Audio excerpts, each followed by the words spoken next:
This here? This is my phone, and what it lets me do is absolutely insane. See, I can talk to my friends, message them, call them, and they don't even have to be near me. It's all through the internet, all through cell service.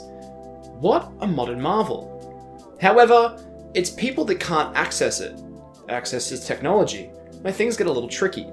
See, whether it's just my first world privilege or sheer bad luck, there are some gaps in my friends list. People that can't access this tech, or people I can't contact with this tech. Why that is what we're going to explore today. Enter the concept of the digital divide. The innovations of tech companies are to be commended as they've ushered us into a new era where our personal capabilities are essentially uncapped. Amy J. Bach puts it nonchalantly, stating that the internet has revolutionized the social, political, and economic environment we find ourselves in, possessing such importance that the United Nations has claimed the internet as a human right for these same fields it has revolutionized. Stating this puts the UN under critique because there are still nations that lack internet altogether, and therefore, in this new age, jeopardizes their human rights. Better yet, first world countries with this now established right underestimate the fragility of the power at hand when toying with the principles of the internet. We'll see how this applies to the education field and how students and teachers will need to make use of the internet if they are to create the optimal education environment. To keep to a current context, I'll discuss net neutrality and the dangerous precedents that sets for a future that foresees its future in the internet. Finally, we'll take a look at Europe and their recent Article 13 controversy and what this means for online content production. Should we be concerned? Come for a journey with me through the virtual Grand Canyon.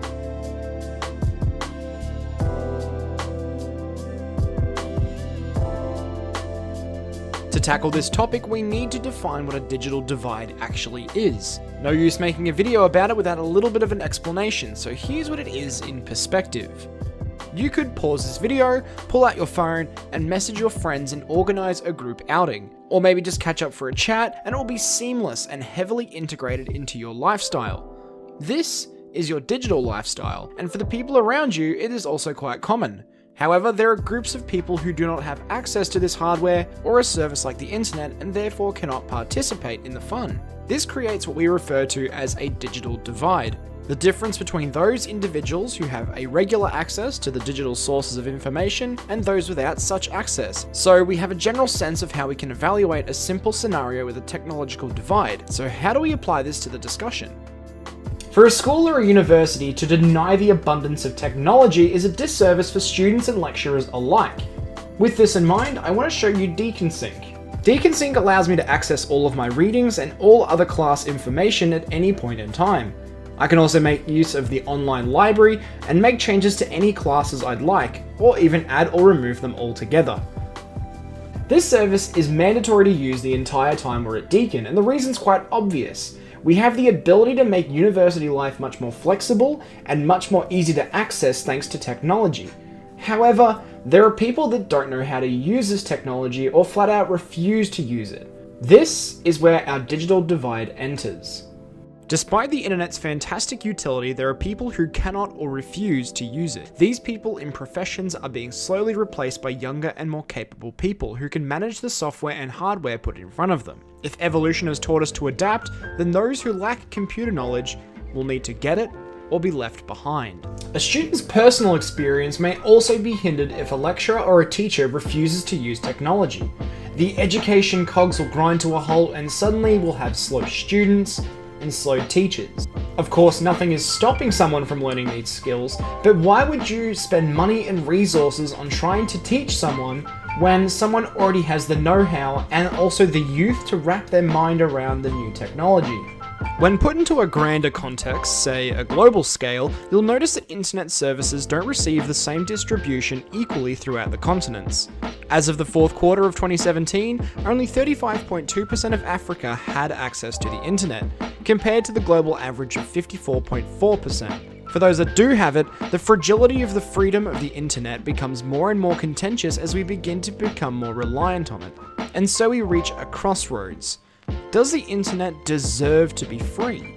A recent controversial instance of this attack on a free and open internet was net neutrality. The general principle that all websites and services via the internet were to be treated equally and without filters. However, with the introduction of Donald Trump, net neutrality lost its greatest and most powerful defender, Barack Obama. With that, the FCC sought to destroy it and allow internet providers complete control of packages and website bandwidth. So why does this matter, you ask? Well, it demonstrates that an attack on personal online liberty is possible, and digital divides have somewhat contributed to this effort. I'd like to compare this to another recent hot topic mentioning the internet, that being censorship. Can you really control something as unpredictable as the internet?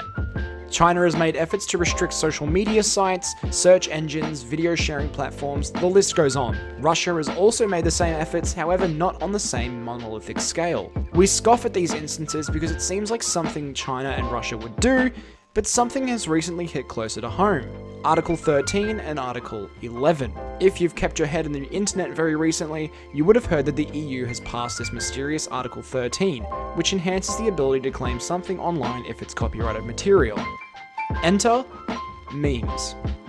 Memes are the young person's inside joke, but what if you're outside the entire meme space?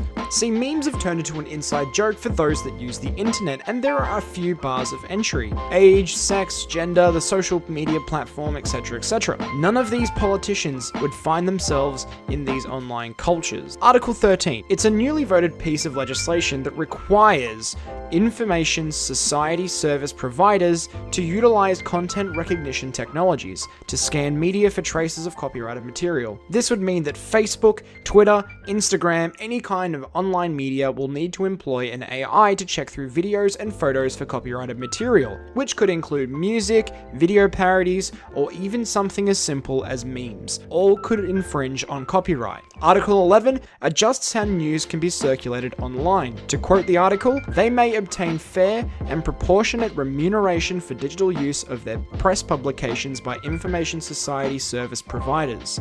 What this implies is that large corporations like Google and Facebook must now pay for the information that press organizations publish. Corporations are required to link back to the source article, but that isn't defined, and there is a lot of confusion about what constitutes a link. It's safe to say that there is a digital divide that exists between people in power and those who are online and engage with popular media we share daily. If you look around the conference room, you'll notice that everyone is old.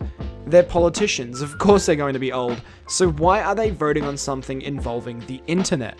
To summarize, the older a person gets, the less understanding they are of technology. Education now requires it, net neutrality is now becoming a fundamental human right, and freedom of speech is now at risk when it comes to these European policies. A digital divide doesn't just prevent someone from using technology, but also generates misunderstanding and therefore a misuse of power. This is the greatest digital divide that our generation will ever experience. A Grand Canyon of a digital divide.